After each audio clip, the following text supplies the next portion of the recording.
You're tuned in to the Brand Ambassador Select Podcast. Hi, and welcome back to the Brand Ambassador Select Podcast, where we are building connections, showcasing the impressive, and inspiring movers and makers.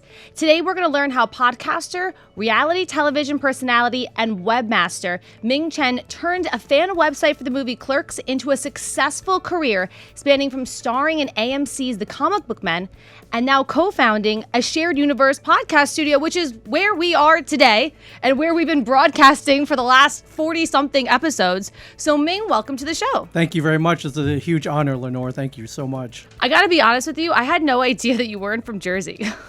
I did not know. Do I act like I'm from this beautiful state? I grew up mainly in the Midwest. I've lived all over the country. My dad was an upstart engineer, kept getting better jobs. He was that guy who's like, I need to put my kids in a good school district. So we moved around a lot. But I've lived in Jersey for, I've been here longer than anywhere I've ever lived. Really? Yes, I love it. I'll probably never leave because of pizza and the bagels and that beautiful thing called pork roll, or if you want to call it Taylor ham, is amazing, and I'm never going to leave. So I'll be honest, I never go with any of those debates because I don't like it. Like, I don't like the pork roll. I don't like the Taylor ham. So I just completely I stay away from the controversy topic. It's I guess I mean that's a deep argument. I've seen fights break out, fist fights even, and you guys take it seriously here. And hey, it's you guys too now. If you're gonna say that this is the place for you, us, we Jersey people, yes, we take it very seriously. So how did you get involved with Kevin Smith and making your way here to New Jersey? It's an odd story. You know, the usual path people take is like, hey, go to school, get good grades, go and get a job, have a stable career. And I was more like, hey, I just want to read comic books and play video games for the rest of my life. And most people who, guidance counselors, my own parents were like, why are you reading comic books so much? Why are you so into pop culture? Why are you playing video games? No one's ever going to pay you to read a comic book. No one's ever going to pay you to worship pop culture. No one's ever going to pay you to play video games. Who has the last laugh now? Yeah, which, as we know, in this day and age, people do pay you, and sometimes handsomely, to do all of that. But I went to college, University of Michigan, had no clue what I wanted to do. So I had other people guiding me. It's like, hey, maybe you'll like pharmacy. You like to measure things. Maybe you'll like you could sort out pills or something for a living. Like, nope. That doesn't sound like fun. I was like, well, economics, that's a good field. Everyone likes to make money. I'm like, and once I learned about supply side economics, I'm like, I can't do this. This is horrible. So I had like 20 majors going to school. While I was in school, somebody had taught me how to create a website. And this was very early, 1994. So there was no Amazon, no Google, no Instagram, no Facebook, none of this stuff. But I fell in love with making this website thing. It was like, hey, you could put up a website about yourself. You could put up a photo, and it was a total vanity project. But it was like, wow, this is pretty cool. And I was like, this is fun, but no one's gonna ever pay me to do this. This is just for fun. But meanwhile, I'd seen this magical, weird black and white movie with a bunch of foul language in it called Clerks, made by some nut named Kevin Smith, and he was from Monmouth County, wherever that was, from Red Bank. I'm like, where, who is this guy? Never heard of this town. I never. Question mark. Yeah, who knows? Knew nothing about New Jersey, but he made this brilliant black and white movie, which, the dialogue in that movie was what got me. Because if you look at the heart of the movie, it's in black and white. It's very grainy, very, very low budget. And it's about two dudes talking in a convenience store. And it's not very exciting when you read it on paper. When you watch it, though, the dialogue, it's two guys talking like me and my friends talked. Talk pop culture, comic books. We're making fun of each other. And, the main character is working in a convenience store, has no idea what he wants to do with his life. I was like, wow, that guy's just like me. And his goofy friend who's always making fun of him, like, these are like my friends. And I fell in love with this movie. The dialogue, everything about it was something I'd never seen.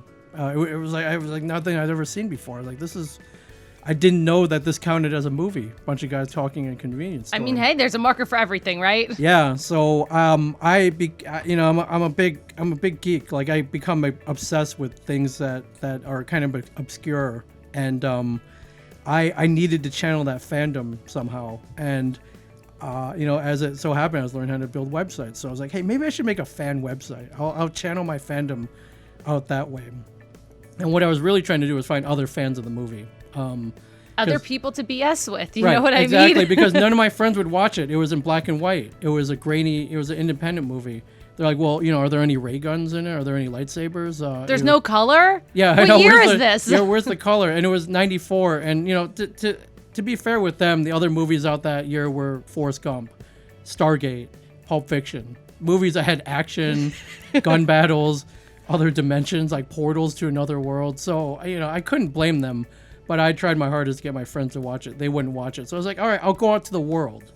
I'll put out my message, and I'm a fan. And if you find my website, you can tell me you're a fan as well. And I put up this website, put my email address underneath it, and lo and behold, I was getting messages from people around the world going, hey, that movie Clerks, man. I didn't know anybody else liked it. I was like, yeah, man, I like it too. So I was making friends. What a way to make friends in 1994. It was pretty cool. Yeah. There was no social media, so there was no way to link up with other people other than, kind of put yourself out there on a website. And then one day, the ultimate Clerks fan contacts me, Kevin Smith, the writer, director, creator of this movie, who saw it, and he was like, hey, man, I like what you did. It looks like you took a magazine and put it on my computer. I think this might be the future. Kevin, very self-deprecating, but always forward-thinking. And he saw this as like, hey, this website thing might take off. This, internet, it might what be. Is this? Yeah, what is this? This is magical. I don't know. Yeah, like, he really liked what I did. And it was like, hey, I'm starting a production company. I'm going to be making more movies. Can you put up a website where I can showcase all of this? And as a fan, I was like, holy crap, this guy. I know he's from New Jersey, but he's also from Red Bank, Monmouth County. Yeah, question mark. Yeah, New Jersey. But he had also gotten a movie out to the world. Like, so to me, he was Hollywood. He was in the Hollywood system. To me, it was as if like Brad Pitt emailed me, or like Stanley Kubrick or George Lucas, or like Spielberg emailed me, and asked me to help him out. And did you run around in circles? I was pretty excited. Yeah, how'd you celebrate? Yeah, I mean, I didn't have any money or anything. I just, a couple of woos, like a couple of shouts. Maybe I chugged a Coca-Cola. No pizza, no garlic knots, none of that. The pizza and garlic knots where I was in Michigan at the time are yeah, horrible. No, you don't want that. No, You're right. terrible. I take that back. Yeah, so it was cool. So like, hey, will you help me out? I'm like, absolutely, I'll help you out. This is cool. So I was like, wow, I can channel this new media thing that I discovered into doing something as a fan, but for the guy who created the fandom. That's really, really cool. Like, I was in disbelief.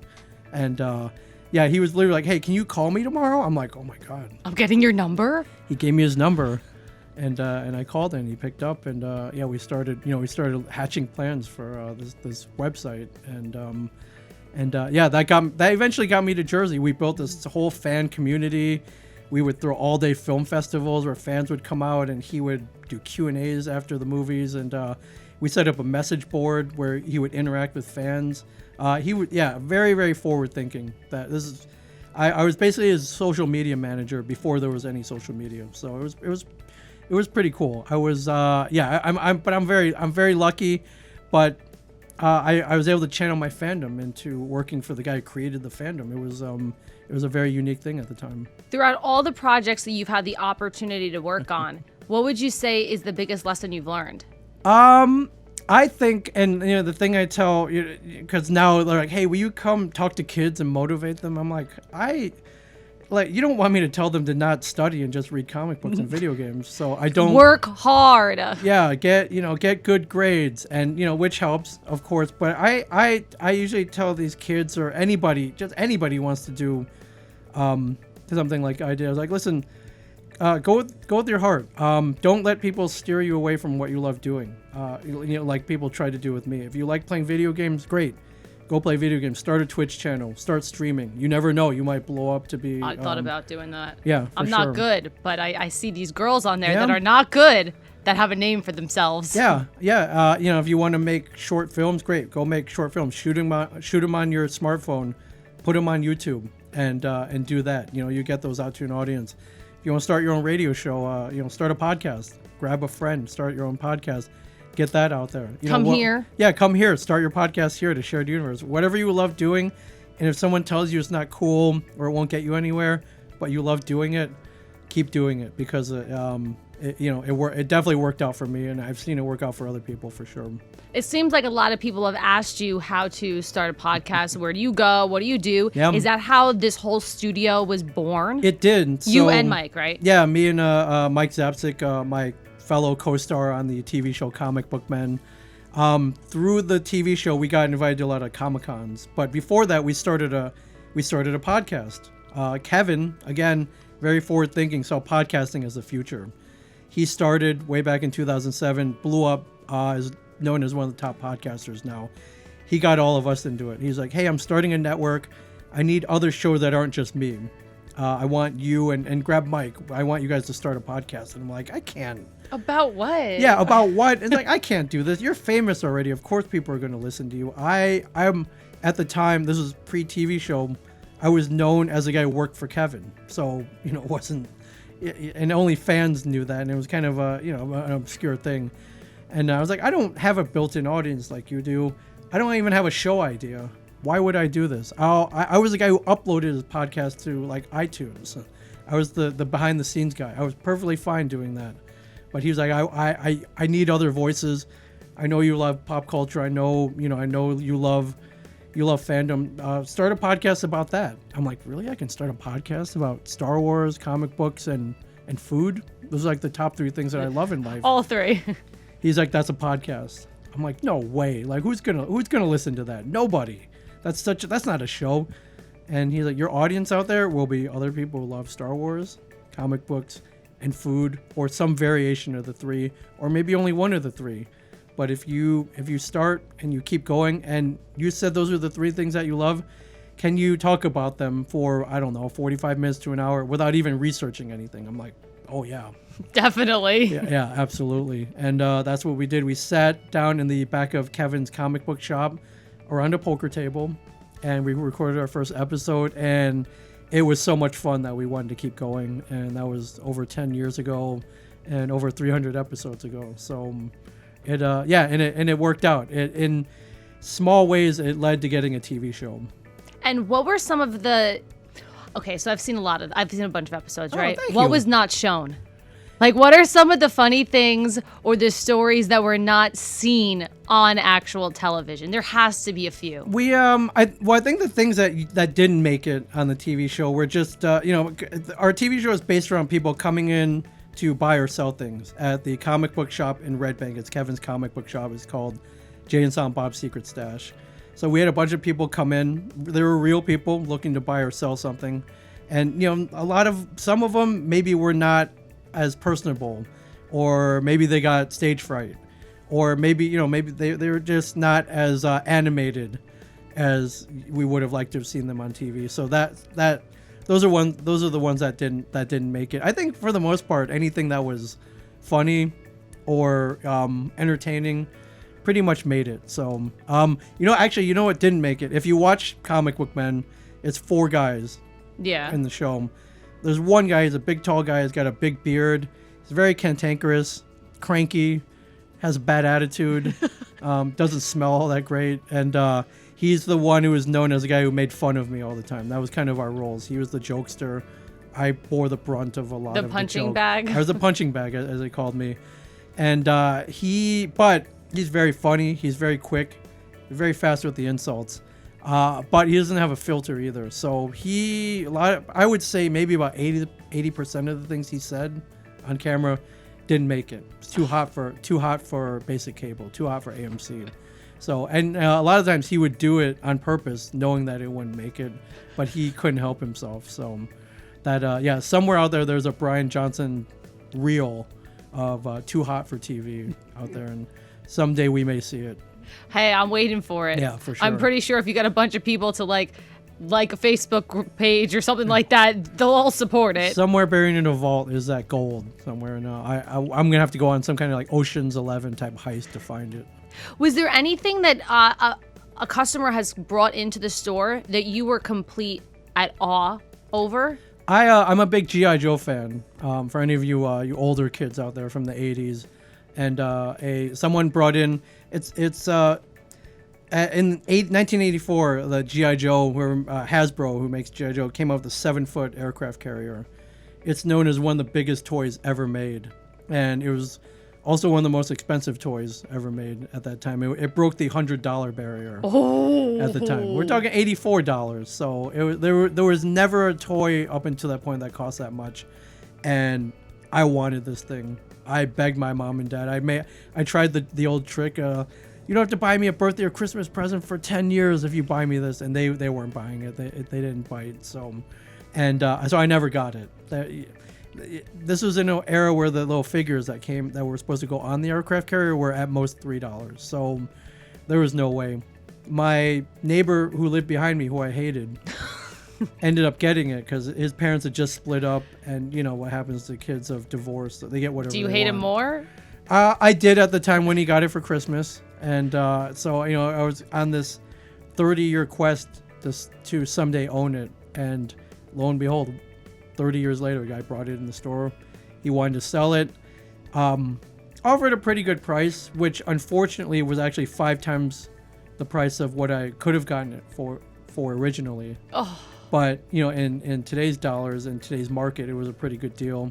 So I ended up buying it, and even.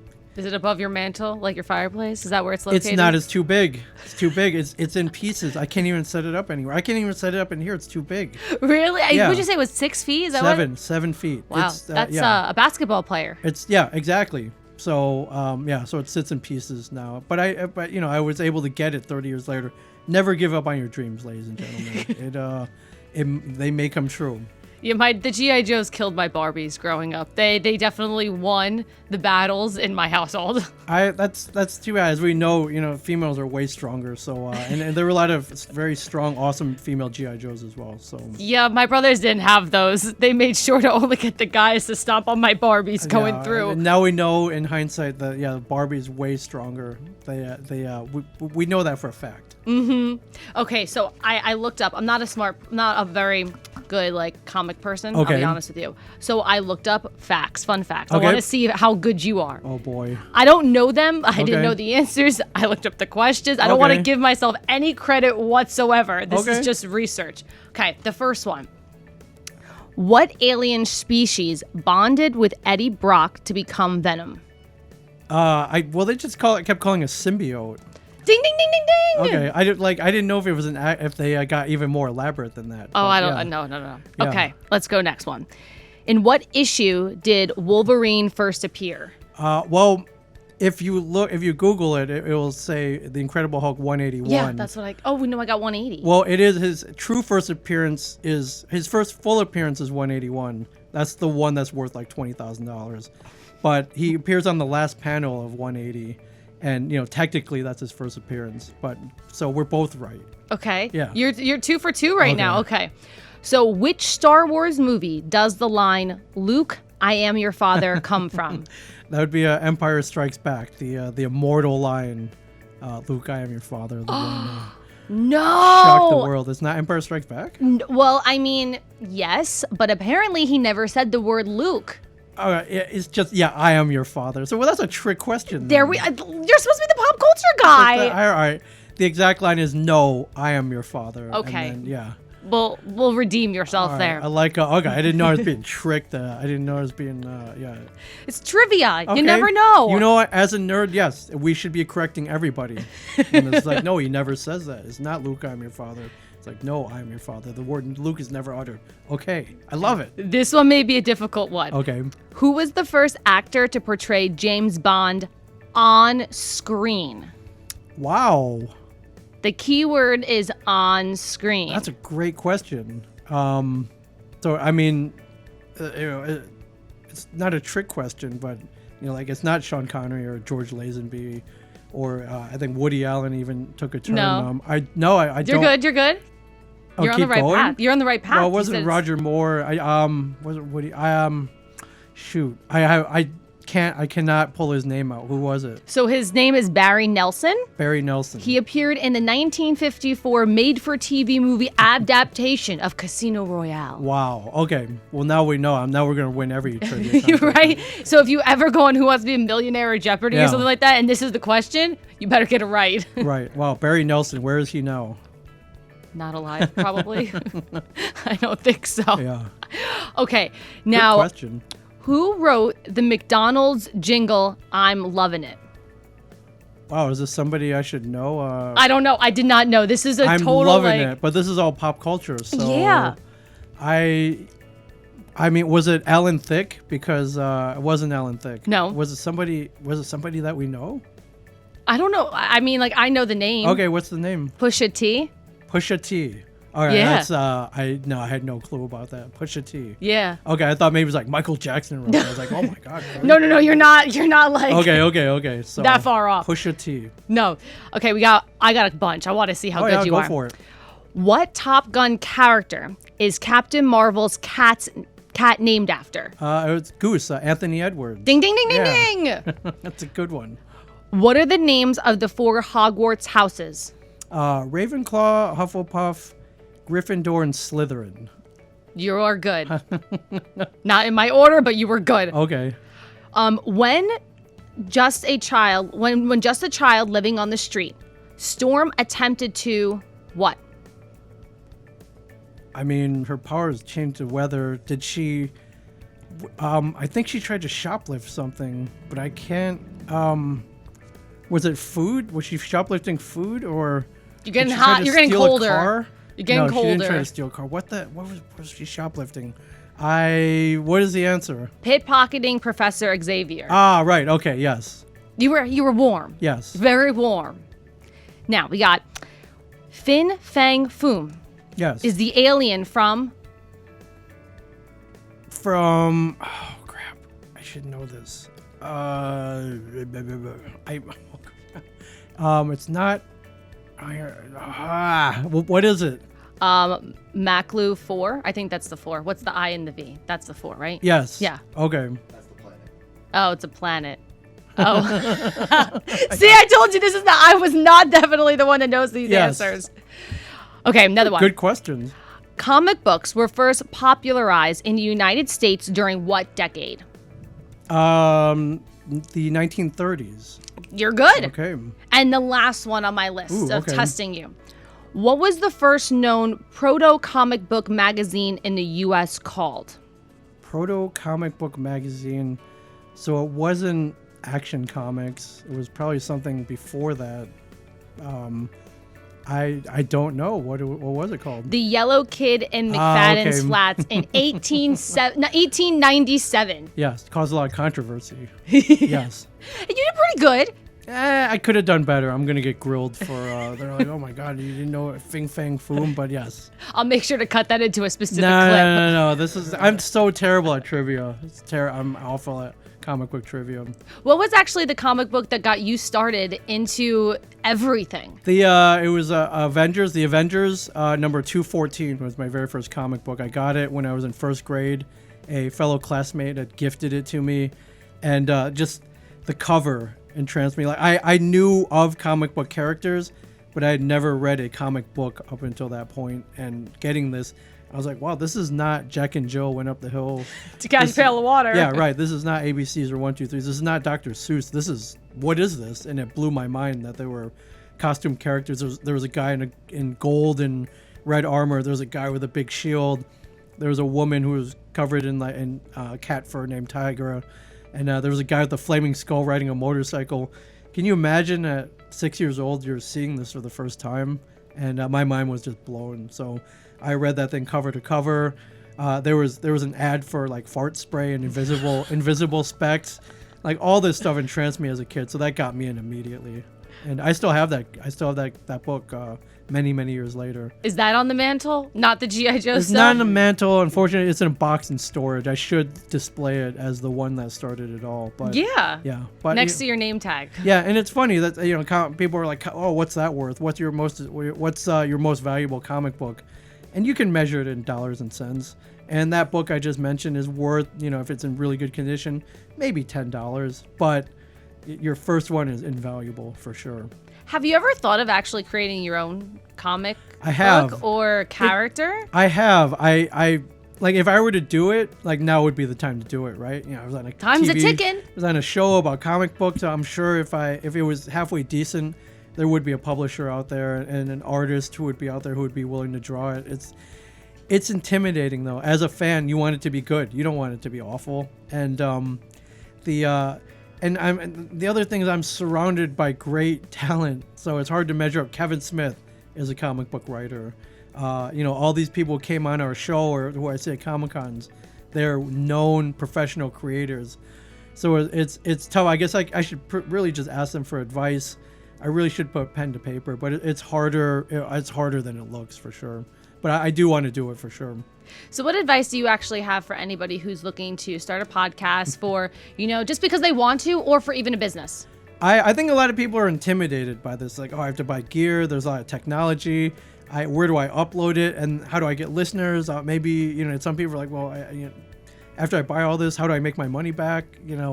But number one, first and foremost, we started doing this for fun. So even if you're maybe going to turn this into a business or some kind of money-making venture, at least make sure you're going to have fun doing it. Because if you're not, then forget about it. It's no one wants to start something and it becomes work, because then you're not going to want to do it anymore. So that's first and foremost. Do it for fun. Grab a great co-host, maybe someone you've known for a long time that you have a great rapport with, and will co-host with you. And at the heart of it, we're having a conversation. So if you're going to have a co-host or co-host, it's all conversational. You want to make sure it flows and sounds awesome, and you're going to laugh and you're going to make fun of each other. That's fun. So that's great. And it's don't be intimidated. It's not scary at all. I think a lot of people come in here for the first time. It's like, oh, I've never done this before. Like, you can edit this. Like, you can. Audio, you can edit. Yeah. Which I don't think many people realize. You can, but our goal in here is like, hey, come in. Most people have never done this before. Most people have not gone to broadcast school or had training. Don't worry about that. Come in, have that usual conversation. Find something that you love and make that the topic that you want to talk about.